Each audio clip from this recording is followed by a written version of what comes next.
Is your Hyundai Kona key fob not working? First, the most common culprit is a dead battery.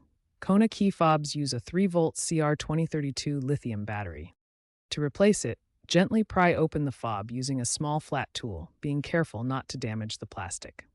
Replace the old battery, ensuring the correct polarity plus side up, and reassemble the fob. Test the fob near your Kona. If that doesn't work, the fob might need a relearn.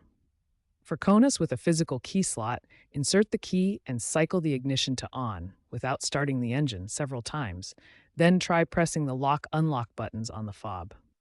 If your Kona has push-button start, this method may not work. Consult your owner's manual or a dealer for specific relearn instructions. If a new battery and basic relearn don't solve the problem, a more advanced relearn procedure might be necessary. This often requires an OBD2 scanner or a visit to a Hyundai dealer.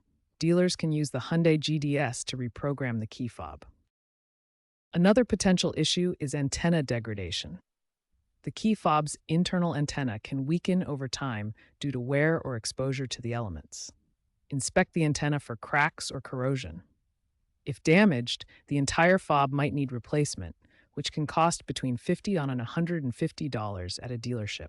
Also, be mindful of potential signal interference from metal objects or other electronics that could be blocking the fob's signal to your Kona.